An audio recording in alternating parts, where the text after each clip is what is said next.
Hello students, आज का हमारा वर्कशीट है नंबर 8 जो कि क्लास 7वीं के लिए विषय सामाजिक विज्ञान भूगोल है। यहाँ पे अपना नाम लिखें, यहाँ पे अपने क्लास टीचर का नाम लिखें। यह 19 अक्टूबर 2020 के लिए वर्कशीट है। तो आज का हमारा विषय है परितंत्र, मतलब कि परितंत्र क्या है, आज हम उसी के बारे में जानेंगे और पढ़ेंगे।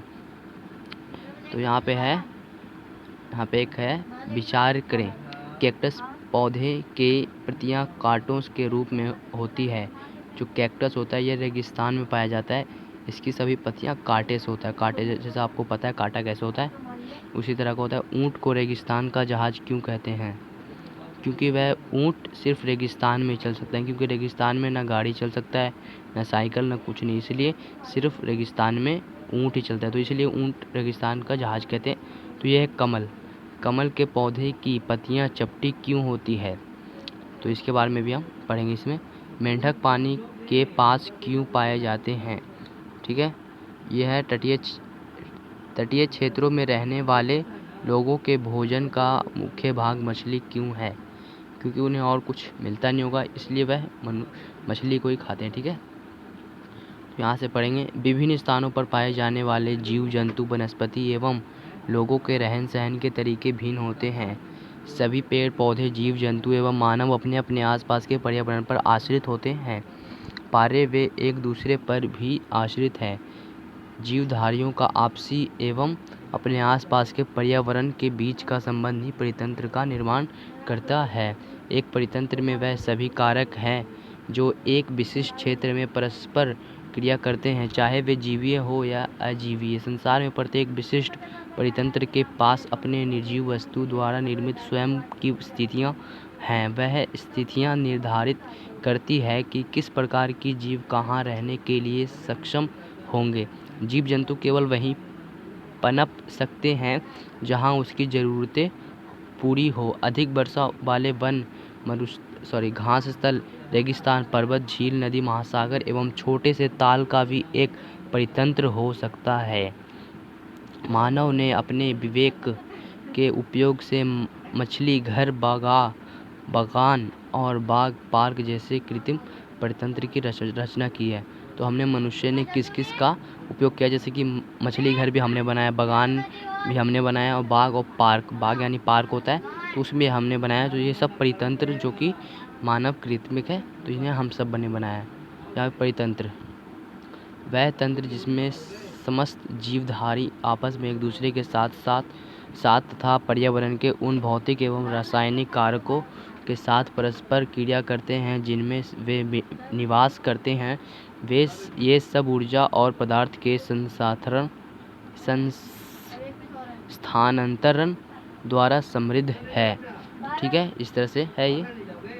तो हमने इस पैराग्राफ को पढ़ लिया। तो अब है निम्नलिखित प्रश्नों के उत्तर दीजिए। प्रश्न नंबर 1 है, परितंत्र कैसे बनता है? तो इसका भी उत्तर हम इसी पैराग्राफ से ही देंगे।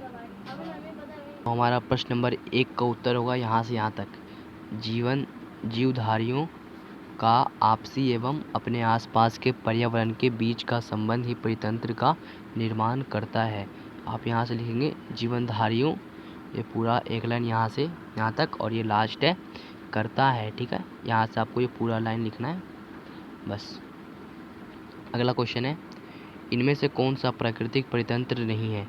इनमें से ये 4 ऑप्शन दिए गए, इनमें से कौन सा परितंत्र यानी कि प्राकृतिक नहीं है? तो इनमें से कौन सा प्राकृतिक नहीं है? तो हमने ऊपर पढ़ा था कि पार्क मानव निर्मित या कृत्रिमिक है, तो ये पार्क प्राकृतिक पर्यावरण या परितंत्र नहीं है। तो इस पे आप टिक करिएगा। ठीक है, तीसरा क्वेश्चन है, दिए हुए संकेतों की सहायता से परितंत्र को पहचानिए। संकेत यहाँ पे है पर्वत, मरुस्थल, वन और तालाब। यहाँ पे 4 ऑप्शन दिए गए और ये 4 यहाँ पे वाक्य है, तो इनमें से सही को लिखना है। तो ठीक है, मछली, पानी, कमल का फूल, ये सब कहाँ रहते हैं? मछली, पानी, कमल का फूल कहाँ रहते हैं? तालाब। तो यहाँ पे आएगा तालाब। ठीक है, यहाँ पे तालाब आएगा। अब जो हमारा अगला है, रेत, ऊंट, कैक्टस का पौधा, ये सब कहाँ रहते हैं? रेत कहाँ रहता है? रेगिस्तान किसे कहते हैं? मरुस्थल को। तो हम मरुस्थल लिखेंगे यहाँ पे आएगा मरुस्थल। तो आप यहाँ पे ये लिख दीजिए मरुस्थल नंबर 2 पे। यहाँ पे आएगा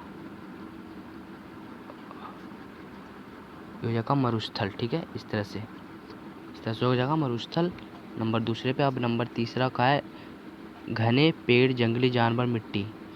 तो जंगली जानवर कहाँ रहते हैं? जंगल में। और जंगल को हिंदी में क्या कहते हैं? वन। तो यहाँ पे आएगा वन, तीसरे पे वन आएगा। ठीक है, ये वन हो गया। ठीक है, यहाँ पे वन आएगा। जो हमारा लास्ट है शंकुधारी वृक्ष, पेड़, बर्फ। तो बर्फ कहाँ रहता है? बर्फ और पर्वत, सब पर्वत यानी पहाड़ पे रहते हैं। यहाँ पाएगा पर्वत, लिख दीजिए आप पर्वत। ठीक है, ये पर्वत हो गया। इस तरह से कर सकते हैं। तो मैं एक बार मिलान करके दिखा दे रहा हूँ। तालाब इस पे आएगा, मरुस्थल दूसरे पे, और घने पेड़, जंगली जानवर, वन यानी जंगल में, और ये शंकुधारी वृक्ष, पेड़, बर्फ, और सब रहते हैं बर्फ़ के क्षेत्र में। तो ठीक है, इस तरह से इसका आंसर हो गया आज का वर्कशीट का पूरा सॉल्यूशन। ठीक है, आप मेरे चैनल को सब्सक्राइब कर दीजिए और इस वीडियो को लाइक कर दीजिए। मिलते हैं अगले वर्कशीट में, तब तक के लिए गुड बाय।